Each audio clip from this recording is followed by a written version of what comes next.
Okay. Hello everybody and welcome to the game guys who plays Nioh. Well, probably for the last time. Oh, yeah, no, I'm definitely. Well, unless these missions take me abundantly long time. Well, I think this will be it. So, sit back, relax, and enjoy as I finish this game. Dragon Sword. The Master Ninja, Hattori Hanzo. You've received the message, William. The sender is unknown, but it says the Hayabusa clan wishes to face the famed Golden Samurai in combat. The note was slipped into my breast pocket when I do not know. It would take an incredible amount of skill for them to do such a thing without being detected.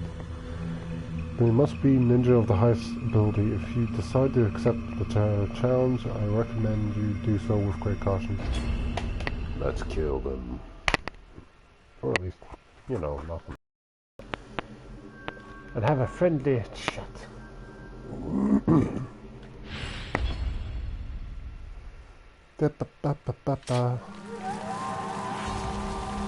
Ooh, that's fun.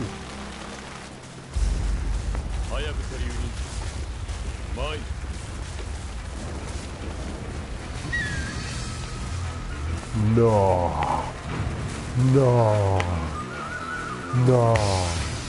Is this like Ryu Hayabusa's ancestor or some crap? No. Crap's getting too epic if this is hot down.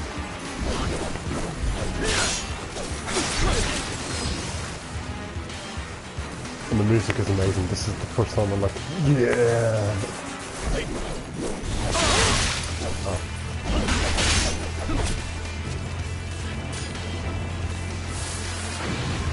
Music is too awesome.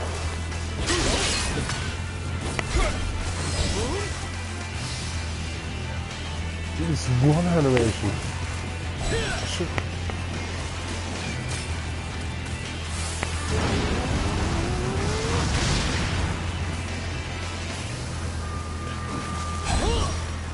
I should recognize it when it said Dragon Sword.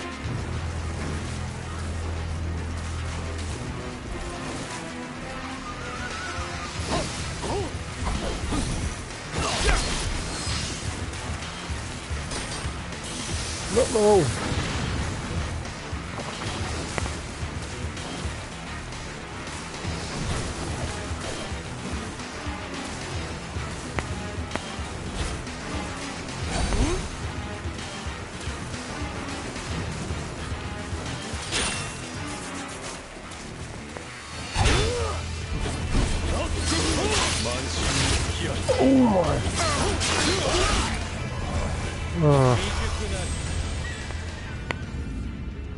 Just the ultimate hype battle, the grin on my face is just so... This is like, yes! This is how you end your flipping game. Yes! Just yes!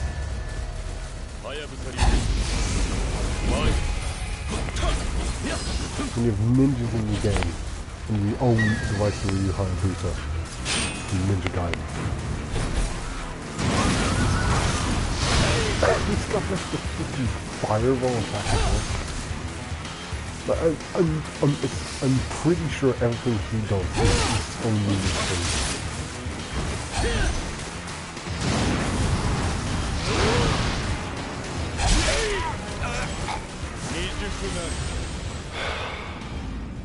I'm fanboying. No, I'm not really fanboying. I'm just like, I'm just amazed. It's just like, yeah. That's how I want the ultimate in this game to end.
Beautiful. It's just like, yes.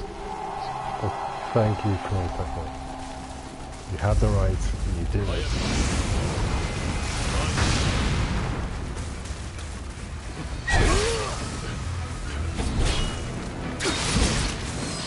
This pretty much means Nioh is in Ninja Gaiden universe.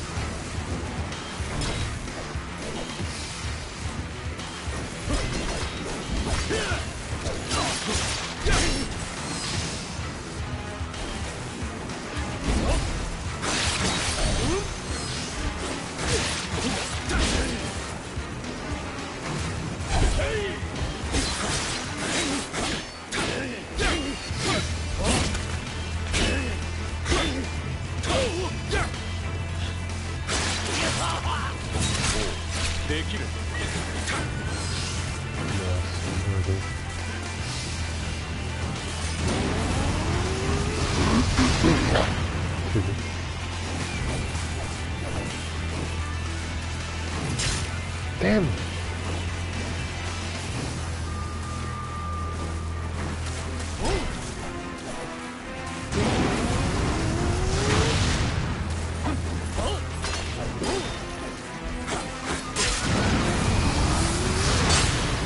Shoot!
Is it any good?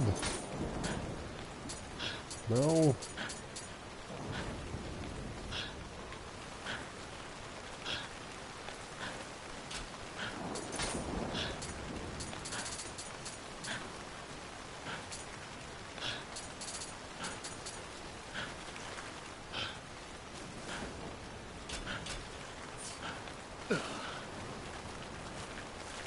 Nioh, その技、とくと身に刻んだぞ。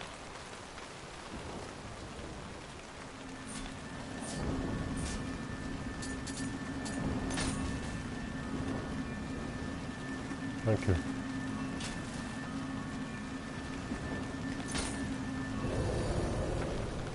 I can check that since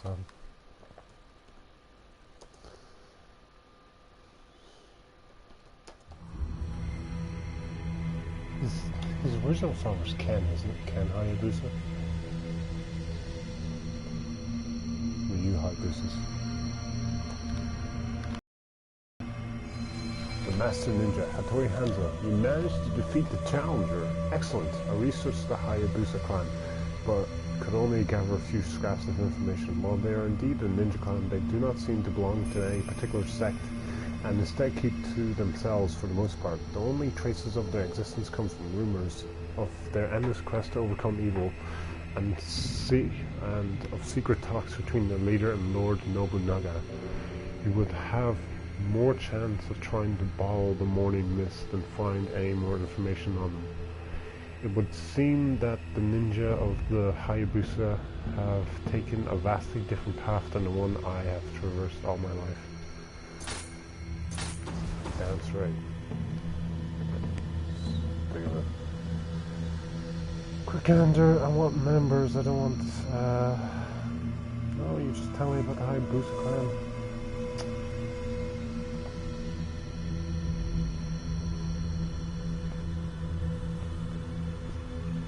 Oh, okay, there we go. Yep, Jin Hayabusa is his ancestor. Joe Hayabusa is his father.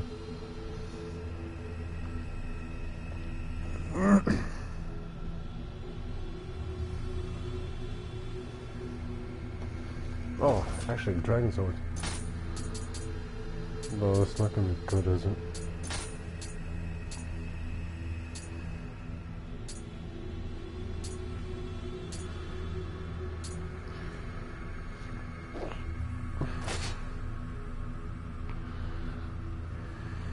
What does it do? Close combat attack you, quick attack break, or close combat damage, close combat attack, enemy electrified, equipment weight damage bonus. Dragon Ninja affiliation. Ooh, okay. You just missed the Ryu Hayabusa, the Jin Hayabusa boss fight.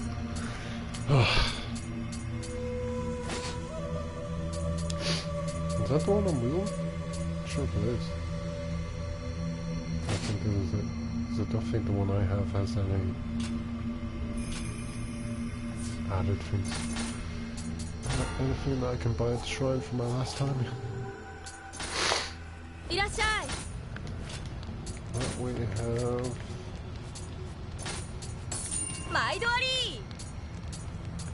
And that's it. And time for the final side mission. So I come to an end. Everlasting duty. Tenkai. I can sense a large demonic presence ready to wreak havoc. Wreak havoc in the lands of Osaka. Though the yokai were eliminated in the last battle, their lives live on, evil lives live on. And is grown in the hopes of manifesting itself once more. Casting a blind eye to a situation will only put the country in grave danger. I must ask that you take action before it's too late. Sure.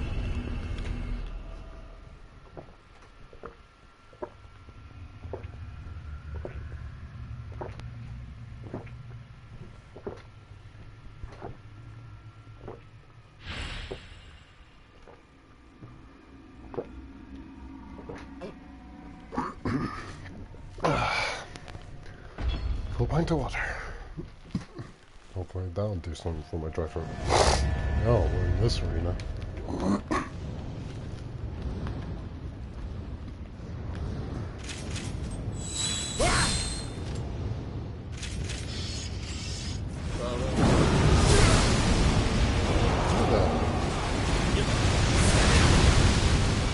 Oh, son of a mother.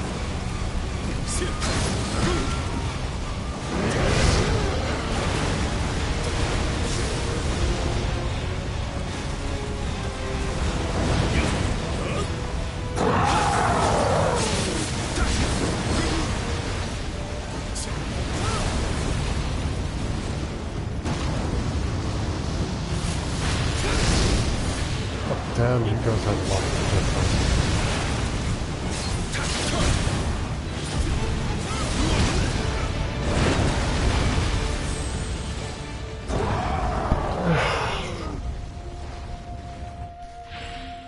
Well, this is going to be a pain in my rear. Still about 100 levels above the level, it's still going to be difficult to do.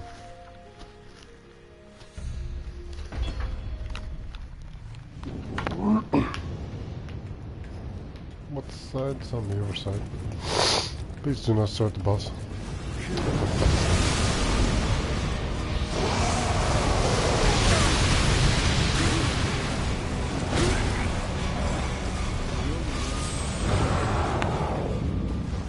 Excellent. Just excellent.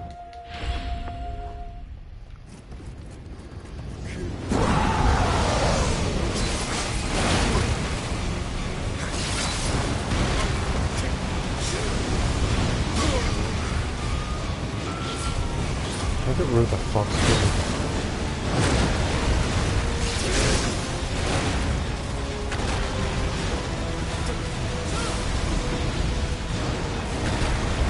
It's a ton more hazardous than...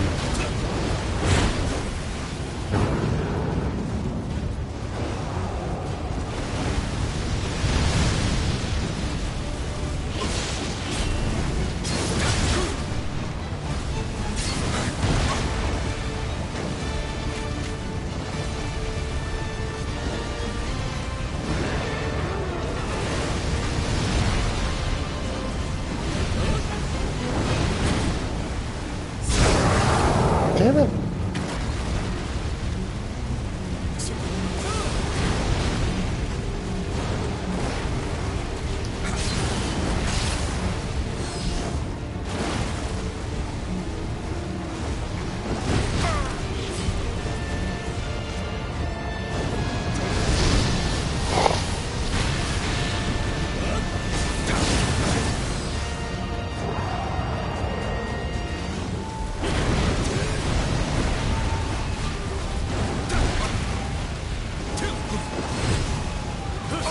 Oh, come on! Don't get shot in the line, doesn't it? Just attack me.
keep streaming that. I'm like, definitely sure.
That be all.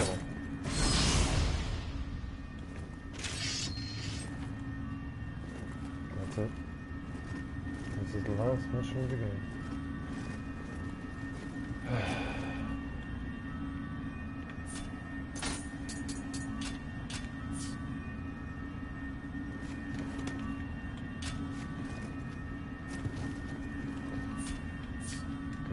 William a little bow up here.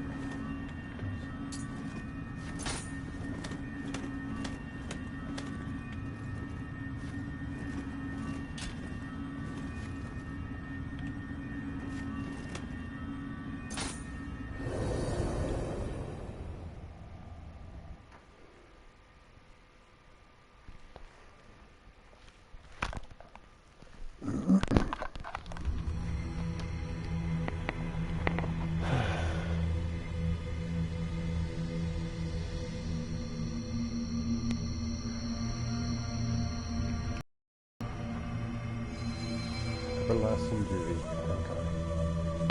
You did well, Sir Engine. Yokai are born from disturbed human hearts. Even in a land without war, as long as there are people, yokai will exist alongside them. I pray that you stay with us, Sir Engine, to ensure Japan's continued prosperity. In fact, nothing could please me more.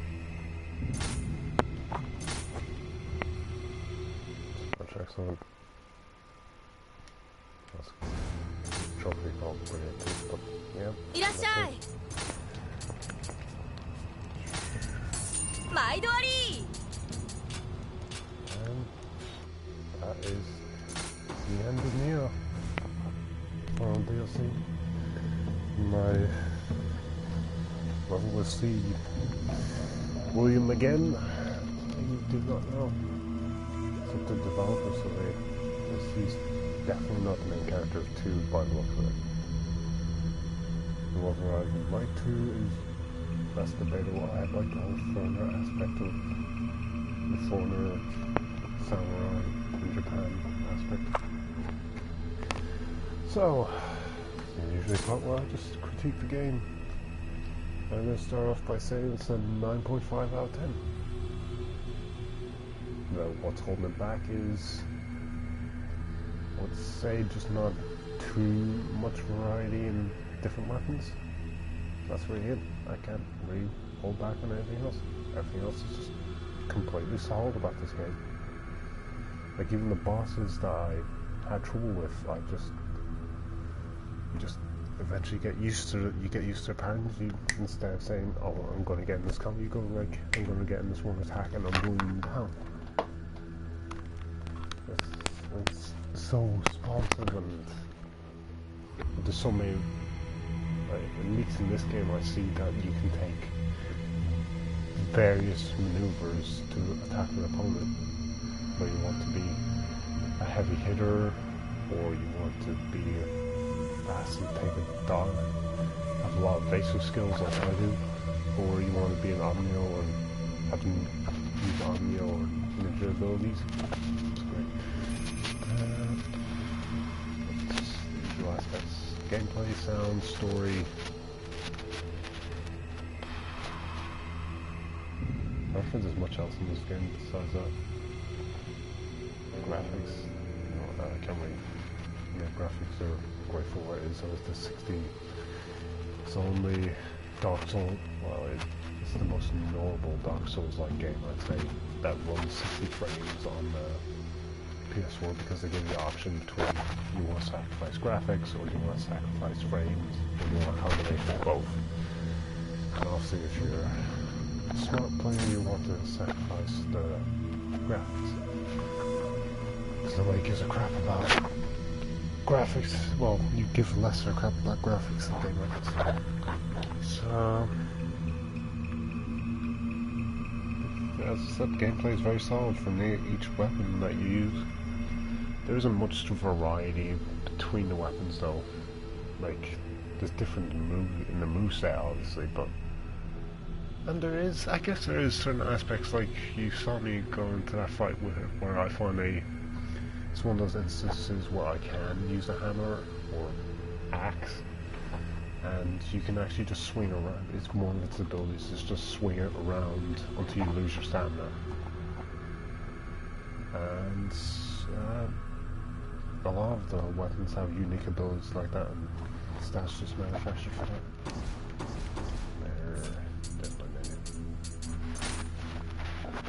It's all in here.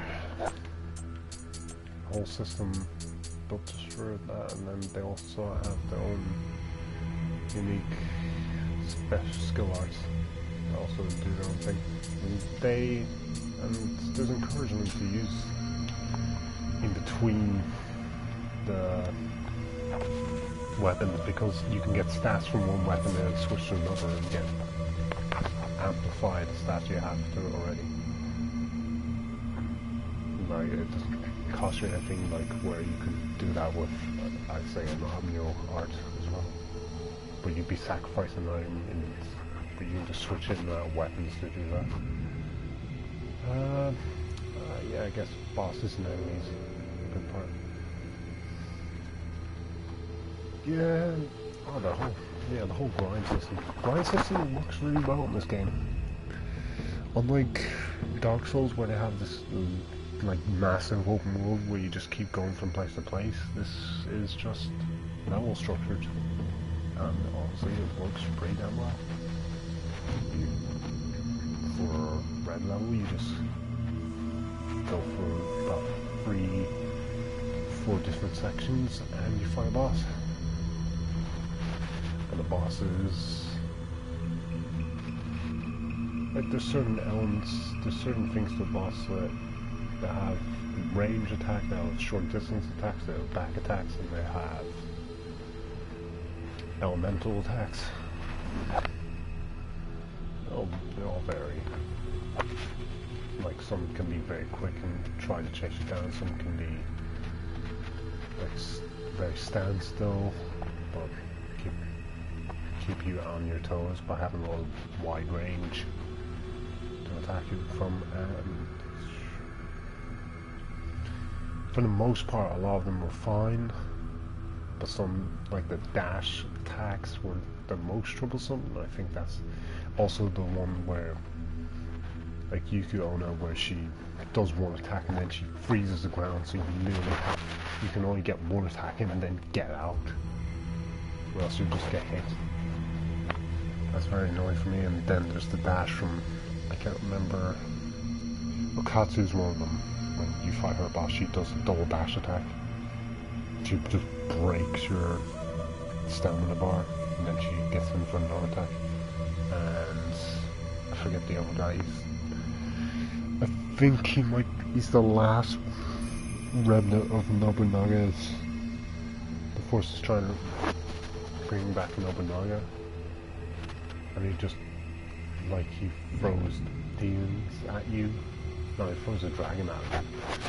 And then he does, yeah, he's an air elemental. He uses air elements attacks. And he just slices all around him. And then just trying to get him for, like, yeah, that's gonna make me think another aspect where a lot of enemies just have very versatile combo sets. you can't tell if they're going to end up more attacks. Usually they do free, but they can change it off. Just screw with you.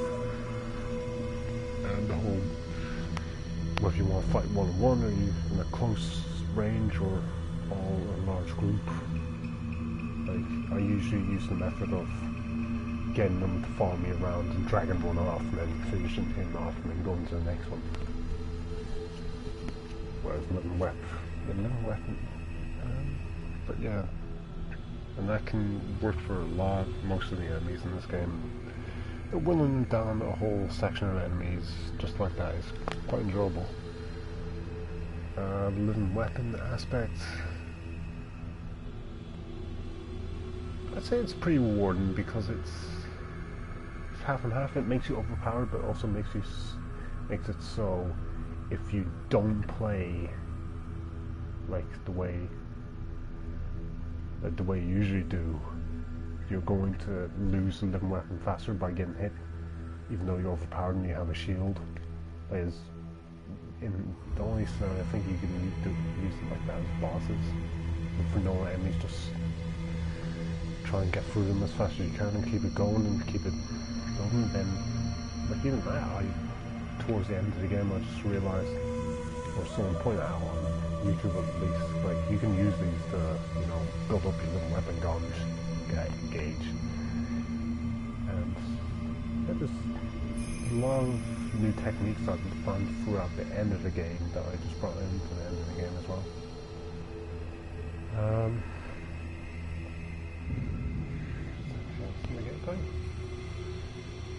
Just mentioning that most of the enemies would just, like, they have attacks where you can easily see what they're going to do and you can dodge them and then just like run them down until they're dead. But the DLC enemies don't really play like that. They give you very little instance to get away or even know what they're doing. Like, I found the Tengu to be very annoying, but at least, like, he has a wide range and he has like great attack distance. He can be a big distance from you and getting very close. But even he wasn't, like, well, you can get used to him, but DLC enemies I just didn't think that was possible, especially if you see the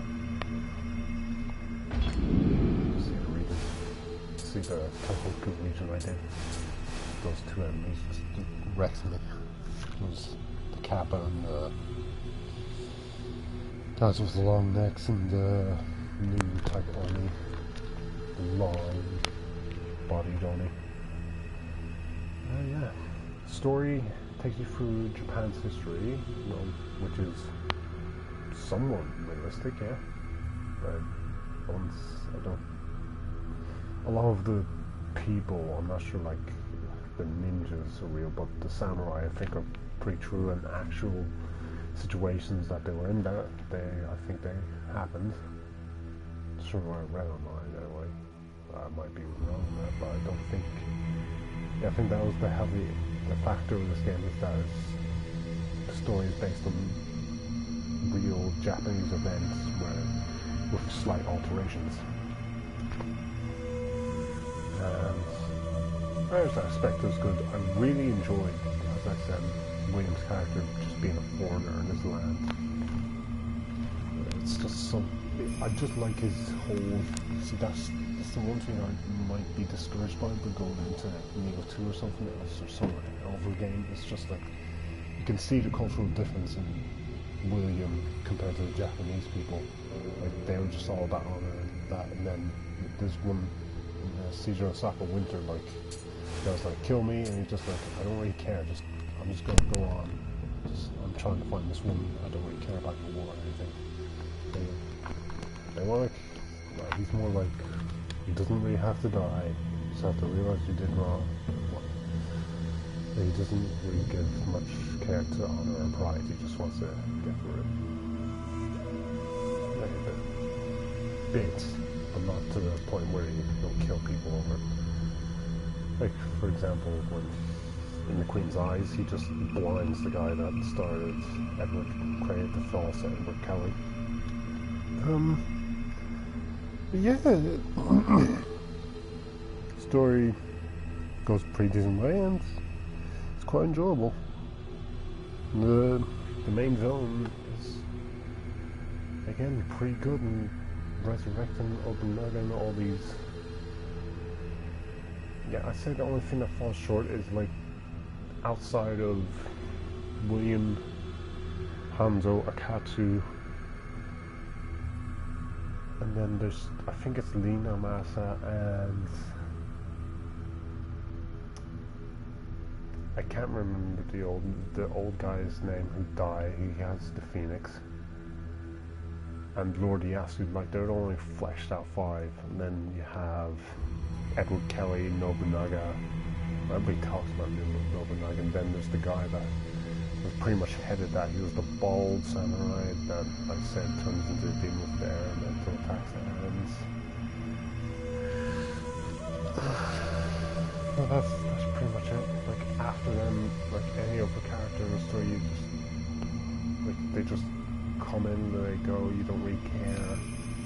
Which is not a bad thing, but there's cutscenes in this game are always sparse. And they just kind of go from one to another, like, areas of the game where you battle. There's just not much connection.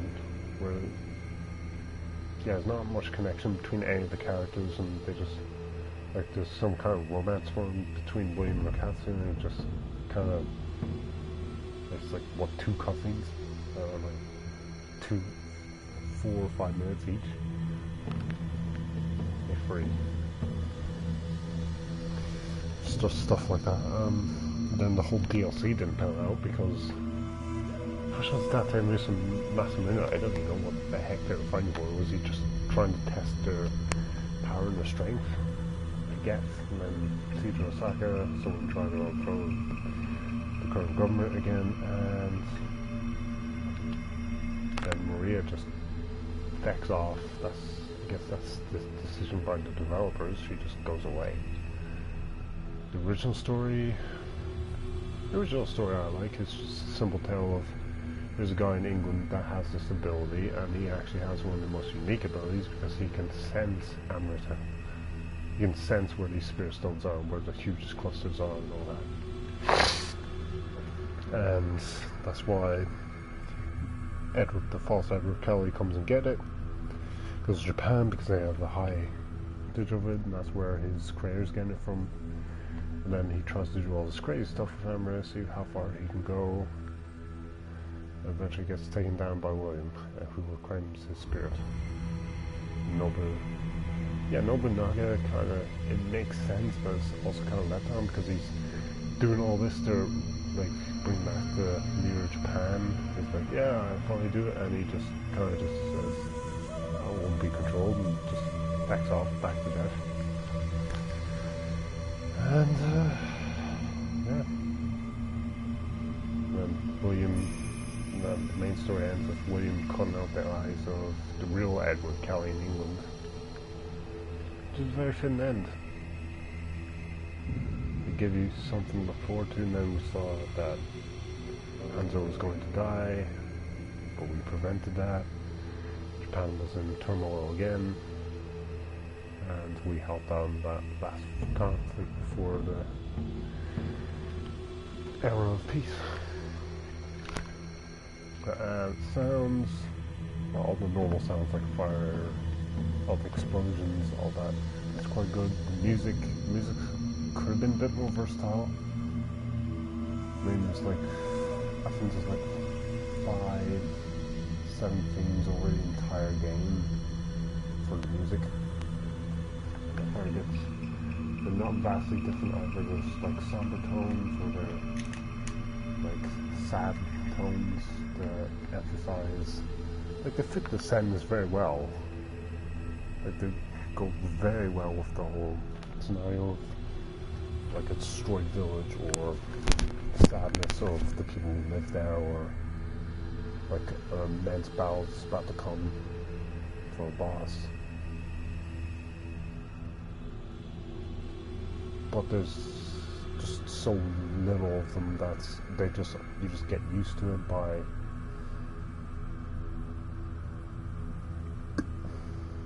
I'd say within the first 4 regions and then just like just nothing new. Well, that's even if you're just doing the main missions. Like you do side missions, you're listening even more.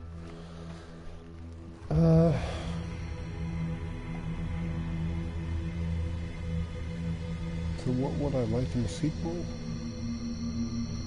I guess that's the last question. As I said, score I give is 9.5 of 10.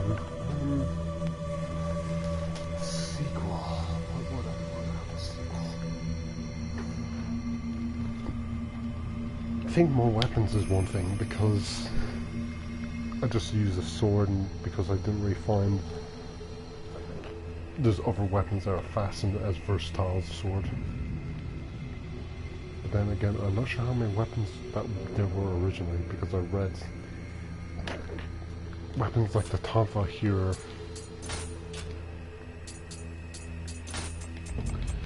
Like these were just added. Tonfa was added in, I think, in the Audacia, because I think the original 5 were just. Like these are 5 different versatile ones, and then these 2 were just added through DLC. So yeah,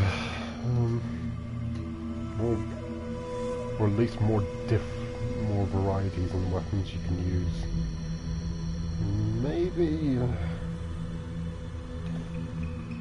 just more variety in the actions you can do, because well, the whole simple dodging thing is nice. I like a bit more variety in, like, let's say an enemy's going to do a ranged attack, so what do I want to do? I want to be able to jump up in the air, avoid it, and attack them.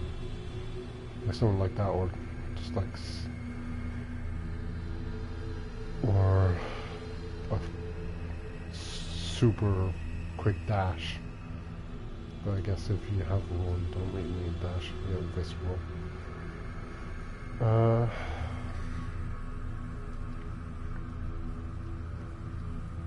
Maybe things that... Yeah, the only thing that really requires precision is dodging. Maybe a bit more precision attacks. Might be a nice thing, yeah? If an enemy's going for attack, there's like a point where you do more damage if you well, you can't already block the weapons. Oh, actually, that's a good point. Yeah, maybe you do more damage when enemies about to do an attack and you land an attack before he, like, while he's in the motion of doing it. That'd be a good thing. I saw you will be transforming into Oni now by the looks of it from the trailer. That's pretty much just living weapon again, isn't it, though? And I don't think we'll be getting these characters again, so no hope of seeing those.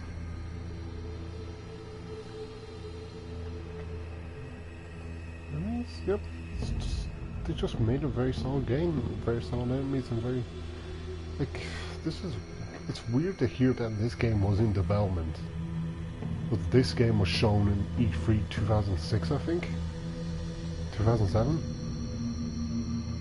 And it took until 10 years later to release it. And it's gone through a whole lot of different concepts and changes, but Koei Tech... Kyohitsusawa and Koei Tecmo Games just pulled it off.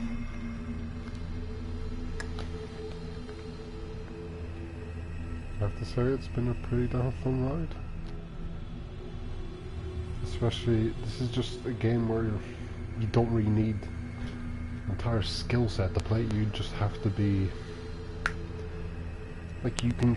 It's like different to Kingdom Hearts and Bloodborne. I find is that you can get through this game through sheer endurance and patience, and that is a blessing in this game. I can barely play Bloodborne because it is so sluggish. Like every time I dodge, it's like the type of dodging and attacking in this game is just what I want from every game. I think even Devil May Cry might employ this. But then I go to Bloodborne, it's just like a dodge can take up to 3 seconds, and it's not even going to let me attack an enemy afterwards. Like, I don't mind I know that the enemies are also a bit sluggish, but it's just I want more response from myself. Maybe the enemies can, but it's just with Bloodborne. You need a lot more skill to do it. You need a lot more skill because people were telling me you can stab people in the back, and I tried it, and I was just going, okay, what's happening here? The game really doesn't give you much tell on how to play it, whereas this is just kind of going grinds and you'll learn everything you want to. And it's not that difficult to find either. It's actually very well laid out on the controller. You just get used to it, everything. Like I say, the only thing that's a bit annoying is the sheath, because to your sheath attack, you have to sheath your weapon then go into attack. Even that's like, get used to it. I go behind them, I attack enemies from behind and then stab and then do my most damaging sheath attack.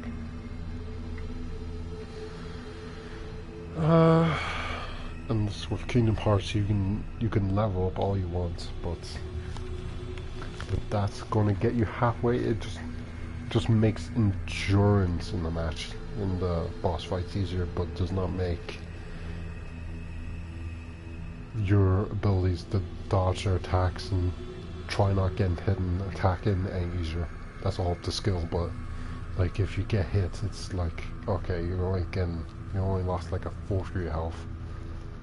You lost only a tiny bit of your health compared to doing it when you would actually get here. The average player would get here in the main game, and they just like 2 hits, they're dead. In this game, you just grind endlessly and slaughter bosses, and it's quite beautiful, yeah. It's the most rewarding experience I get from games, is where you start off powerless, but that enemy that you face in the first level, by the end of the game, you can just slice him once or twice and he's dead. Where you had to take like full-on battle for a minute or two at the start of the game. It just takes 3 seconds when you finish it. Kingdom Hearts has it. No, Devil May Cry doesn't really have it, but this game has the same system. This Kingdom Hearts. Can't really think of any more RPG. Like RPG games do have that element, and it's just a nice element. It's one of the best elements I find in the game. It's like having a massive, expansive moveset that isn't really small, but very expansive. Because if it's too small, it's just no encouragement to go beyond it, which I kind of had at the beginning. Like I was like, okay, I won't spend anything else on skill items, on skill points and swords, but I did spend skill items and other things, and it was worth it. It's like, you know, I have enough points, so I'm going to level out everything, and I found uses for it. And that's the kind of thing I like to see in games, is like uses for things I don't usually go to. Give me a reason to go to them. Like, unused benefits that I will still retain if I use my main weapon, or benefits that I still want to use, still want to play. Benefits from other things if I still want to play or want to play. So anyway, that's it. So this is the end. 1.5 is just because some enemies and my weapons can get a bit stagnant. But I love this game. I love playing every minute of it. Like, honestly, this is one of the games I think I'll come back to just to, enjoy the combat. It may not miss a bit of the coyness to the story. Like the whole, when William saves a cartoon, she's like, oh, you weak. I'm gonna have it in a moment. And try the higher difficulties. See, I have waved the wise unlocked. That's it. So I'm on the 4th, I can unlock the 5th and try everything there. Which actually changes up the game. Yeah, that's another thing. enemies actually have even more attacks on higher difficulties. So maybe I could come back one day and say, you know what, I'm going to do that Nioh playthrough, Waves of Nioh playthrough. Might do that. Yeah, Waves of Nioh. Maybe just main missions, or we want to do the side missions again. Yeah, Waves of Nioh full level playthrough. So love Nioh, wish there was more of it, but there isn't. Nioh 2 I have high hopes for, but I'll miss the main character William. Like, people say he's a girl clone, but he really does come out to be his own character by the end of it. By the middle of it, I'd say. He's just really fun. He's kind of an Irishman. He just doesn't really give a crap. He doesn't really care for everything everybody's doing. He's just like, I'm going here to do my own stuff. I will not have to kill you because I don't really think that's necessary. I'm not from this country. I'm not really a samurai either. I'm gonna miss the combat of this game. So anyway, thank you all for watching. I hope you enjoyed Nioh and the DLC. I definitely did. And this is Gengazi, turn off Nioh. Thank you all for watching.